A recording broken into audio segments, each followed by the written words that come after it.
यो दृश्य हो बसना थापाको घरको, जहाँ उनले सडकमा व्यवहारिसे जीवन बिताइरहेका कुकुरहरूलाई आश्रय दिएकी छिन्। आज हामी बसना थापा दिदीकोमा आइपुगेका छौँ। यहाँ चाहिँ बेसारा कुकुरहरू जुन चाहिँ सहारा बिन भएर सडक पेटीमा त्यसै बसिरहेका हुन्छन्। यी कुकुरहरूको लागि चाहिँ उहाँले दैनिक खाना खुवाउँदै आइरहनु भएको छ। खानासँगै मासु भातहरू उहाँले दिनको दुई टाइम्स नै उहाँले खाना खुवाउँदै आइरहनु भएको छ। यसरी यो कुकुरहरूलाई पनि एउटा बाँच्ने अधिकार हुन्छ। यो प्रकृतिको सँगै प्रकृतिको नियम पनि हो।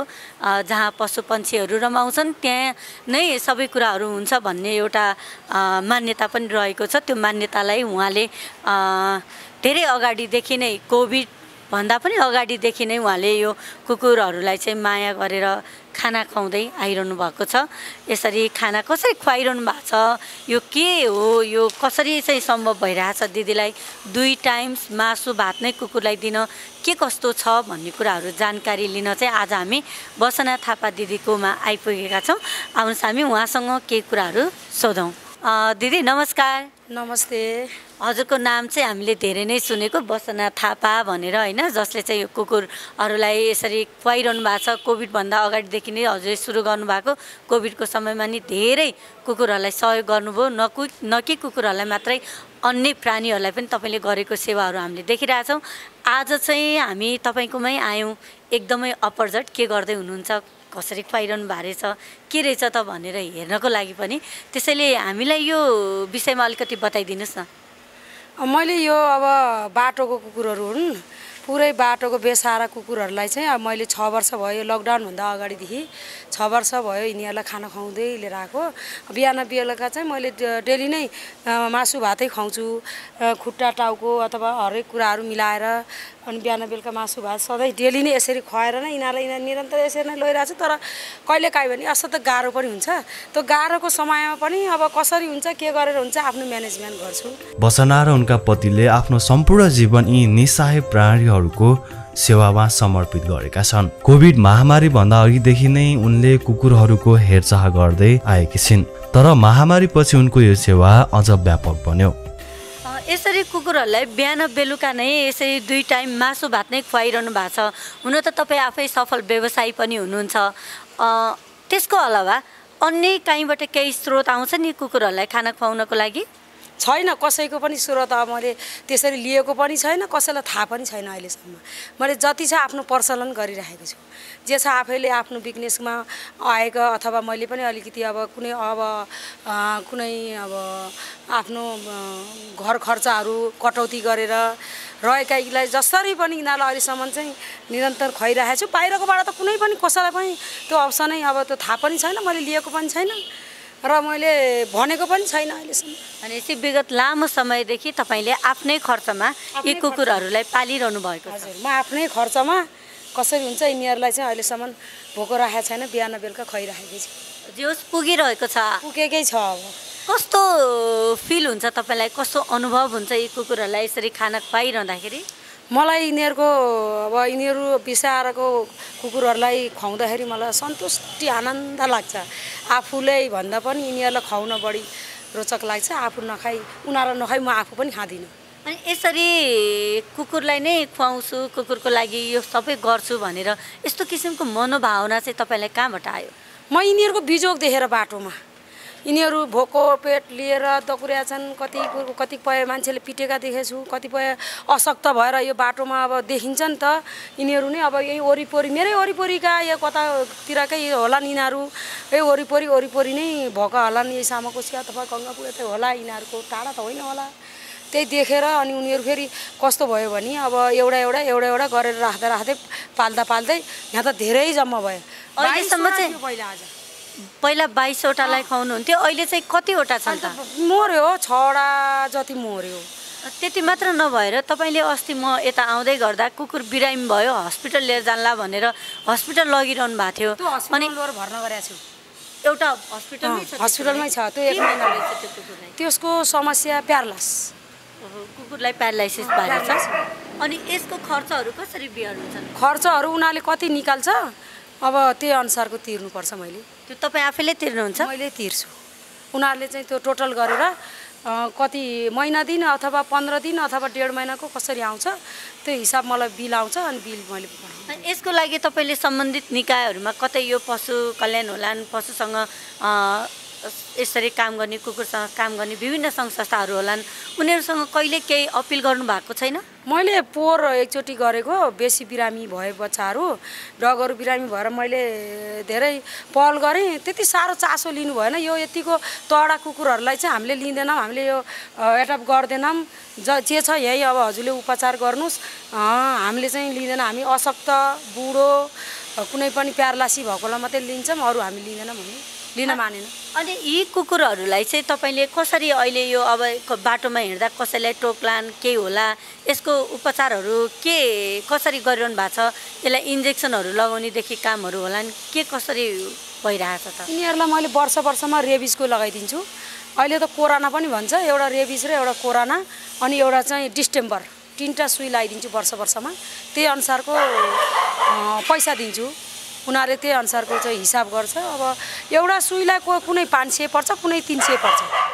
अनि तपाईँ आफैले त्यो सबै कुरा चाहिँ आफैले तिर्नुहुन्छ? म आफैले गर्छु त्यो सबै आफैले, अहिलेसम्म आफै। झगडा गर्छन् यिनीहरूलाई मिलाउन, यतिका धेरै कुकुरहरू छन् यहाँ, सबैलाई कसरी म्यानेज गरेर राखिरहनु भएको? होइन, मैले अलिकति यिनीहरूलाई करायो भने मान्छ, फेरि नमान्ने होइन, मान्छ, डराउँछ, अलि बस्छ भनेको नि मान्छ यिनीहरूले। कोहीको भाषा बुझ्ने भइसक्यो कुकुर? मेरो भाषा बुझ्छ, मलाई चिन्छ यिनीहरूले। बसनाले यी कुकुरहरूलाई केवल खाना मात्र खुवाउँदैनन्, उनीहरूलाई रेबिज जस्ता खतरनाक रोगबाट बचाउन खोप लगाउने, बन्ध्याकरण गर्ने जस्ता स्वास्थ्य सेवाहरू पनि प्रदान गर्दै आएकी छिन्। यो सबै उनले आफ्नै खर्चमा व्यवस्थापन गर्दै आएकी छिन्। दिनको 2 छाक मासु भात र हड्डी सहितको पौष्टिक खाना उनको प्राथमिकतामा पर्छ। मजाले कहिलेकाहीँ तपाईँ बिरामी पर्नु होला, त्यसको अप्सनमा चाहिँ यो कुकुरहरूलाई हेर्ने को हुनुहुन्छ तपाईँले? मेरो बुढो, मेरो बुढोले। मैले नसकेला बुढोले नसकेला, अब मैले हामी दुवैजना खटिन्छौँ। कस्तो राम्रो है, यो कुकुरलाई यसरी माया गरेर खाना खुवाउनु दिनदिनै भनेको पनि त धेरै ठुलो कुरा हो नि, होइन? खर्च त मेरो धेरै छ। अब कसरी अहिलेसम्म त म्यानेज गरिरहेको। कहिलेसम्म गर्नुहुन्छ तपाईँले यो कार्य? अब मैले चाहिँ मेरो सोच चाहिँ आफूले देखुन्जेल, आफू बाँचुन्जेल हेरौँ। अब यिनीहरूसँगै अब बढी, अब म त अब धेरै माया यिनीहरूसँगै भइसक्यो। सकेसम्म मेरो आफू सक्नेसम्म गर्छु। केही छ तपाईँलाई अब कसैप्रति, यो पशुसँग सम्बन्धित कार्य गर्ने व्यक्तिहरू, सरकार वा कसै सम्बन्धित निकाय, समाज, कसैलाई केही भन्नु छ यो कुकुरहरूको विषयमा लिएर? मलाई त आशा छ नि, गरिदिएदेखि जम्मै बाटोका चाहिँ के अरे बेसहारा कुकुरहरूलाई मैले सहारा दिएको, कुनै पनि एउटा संस्थाले राम्रोसँग यिनीहरूलाई हेरिदिएदेखि, राम्रो ठाउँमा लगेर राखिदिएदेखि हुन्थ्यो भन्ने आशा त छ नि। तर अब कसैले केही उपाय छैन। मैले भन्न त मैले पोहोरै भनेको, मैले पनि मेरो पनि यस्तो समस्या छ, बस्ने ठाउँ छैन, घर छैन, रुम हो, रुममा गाह्रो भइरहेछ। मलाई पनि यस्तो यो बच्चाहरूलाई लगेर ठाउँमा राखिदिनुहोस्, कुनै बेला म पनि आउँछु हेर्न, मैले पनि सकेको सहयोग गर्छु भनेर त मैले संस्थालाई भनेको हो, तर उनीहरूले त्यति चासो लिएनन्। त्यसो भए कुनै संस्थाले एडप्ट गर्न खोज्यो भने तपाईँ पठाइदिन अब मन्जुर हुनुहुन्छ हुन चाहिँ? संस्थाहरूले लिदियो भने म मेरो यो डगहरू सबै लिएर गएर त्यस संस्थामा म पनि यसो अलिकति कुनै अप्सन समय मिलाएर म पनि आफू पनि जाने, मैले पनि हेरचाह गर्ने, मैले पनि अलिकति सहयोग गर्न सजिलो हुन्थ्यो भनेर त मैले खोजिरहेको छु त्यति ठाउँ। बसना आफै भाडामा बस्छिन् र त्यही घरमा उनले दर्जनौं कुकुरहरूको व्यवस्थापन गरेकी छिन्। तर पछिल्लो समय यसको व्यवस्थापन गर्न उनलाई निकै गाह्रो परिरहेको छ। छिमेकीहरूको गुनासो, फोहोर र अन्य कुराले गर्दा उनको दैनिकी थप चुनौतीपूर्ण बनेको छ। यति धेरै कुकुरहरूको हेरचाह गर्नु आफैमा ठूलो चुनौती हो। बसना र उनका पतिले आफ्नो सानो व्यवसायबाट हुने आम्दानी नै यी सबैको व्यवस्थापन गर्दै आएका छन्।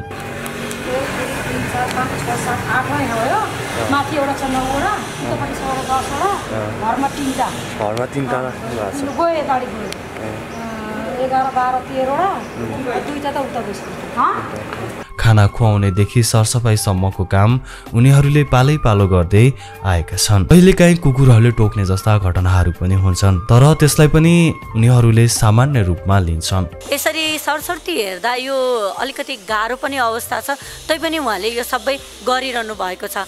भगवानले भन्छन् नि त आँट म पुर्याउँछु, त्यस्तै बसना थापाको जीवनमा चाहिँ यही कुराहरू भएको छ र उहाँले आफूले आँटेर सबै काम गरिरहनु भएको छ। यसरी कुकुरलाई दिनदिनै 2 टाइम्स उहाँले खाना खुवाइरहनु भएको छ र कुकुरहरू पनि उहाँलाई देख्नासाथ खुसी हुने रहेछन्। यहाँ हामीले देख्यौँ, उहाँलाई देखेपछि अब खाना खुवाउन आयो भनेर खुसी हुने, धेरै राम्रोसँग उहाँले यो कुकुरहरूलाई स्याहार गरिरहनु भएको रहेछ। अब दिदी, अब चाहिँ तपाईँलाई कस्तो लाग्छ त यो समाजमा चाहिँ यो कुकुरहरूलाई यसरी छोडिनु ठिक हो त? कस्तो के छ व्यवस्था, कस्तो गर्नुपर्ने हो जस्तो लाग्छ? अब यिनीहरूलाई त अब यस्तो हो, अब कतिपय मान्छेहरूमा अब धेरै मान्छेले कुकुर मन पराउँदैनन्। हेर्नुहोस् होइन, 100मा 95 जनाले मन पराउनन्, 5 जनाले मन पराउँछन्। गाह्रो, बेसरी गाह्रो छ। यिनीहरूलाई छोडौँ पनि अब मेरो एरियामा बसेर मैले खाना खुवाइसकेपछि यिनीहरू यही एरिया बस्छन् होइन। गाह्रो, बहुत गाह्रो। अब भुक्छन्, कराए भन्छन्। कुनै बेला अब त्यस्तै मान्छेहरू देख्यो भने यिनीहरूले बोरासोरा बोकेको अथवा कुनै झाङ्रा झुलु देख्यो भने भुक्छन्, कराउँछन्, गाली गर्छन्, त्यो सहन पर्छ। बसना थापाको यो कहानी निस्वार्थ प्रेम, त्याग र सङ्घर्षको प्रतिबिम्ब हो। उनी एक्लैले बोकेको यो जिम्मेवारी अब सबैको साझा सरोकार बन्नुपर्ने देखिन्छ। के सम्बन्धित निकायले बसनाको यो पुकार सुन्लान्? के यी बेसहारा प्राणीको थप सुरक्षित र प्रेमको जीवन पाउलान्? यो प्रश्न अहिले पनि अनुत्तरित छ। पक्कै पनि समाजकै एउटा अभिन्न अङ्ग कुकुर पनि हो। कुकुर प्रेमीहरू धेरै छन् पनि र थोरै वा धेरैलाई कुकुर मन नपर्न नि सक्छ, किनभने यसले घोक्ने, यसले टोक्ने विभिन्न कारणहरूले गर्दाखेरि कुकुर मन नपराउनेहरू पनि हुन्छन्। तर कुकुरलाई व्यवस्थित गर्नु पनि पर्छ र उसको पनि रक्षा गर्नुपर्छ। यो एउटा प्रकृतिको नियम पनि हो। कुकुर आफैमा एउटा फेरि शुभ सङ्केतको रूपमा पनि मानिन्छ। दिदीले गरिरहनु भएको यस कार्यलाई तपाईँहरू पनि सहयोग गर्न चाहनुहुन्छ? यसरी रुममा राखेर हेरिरहनु भएको छ, कुनै केही विशेष ठाउँ उपलब्ध गराइदिन सक्नुहुन्छ वा यही कुकुरहरूलाई एडप्ट गरेर तपाईँहरूको ठाउँसम्म लगेर यो कुकुरको संरक्षण गर्न सक्नुहुन्छ भने दिदी आफैले पनि सहयोग गर्छु भनिरहनु भएको छ। तपाईँले भिडियो हेर्नुभयो भने थाहा नै पाउनुहुनेछ। अथवा त्यति पनि गर्न सकिएन भने उहाँलाई सहयोग गर्नको लागि हामी तल स्क्रिनमा फोन नम्बरहरू राख्नेछौँ। यो हेरेर, यो भिडियो हेरेर सबैले यो कुकुर प्रेमी दिदीलाई माया गरिदिनु होला भन्दै म आजको यो एपिसोडबाट बिदा हुन चाहन्छु। नमस्कार।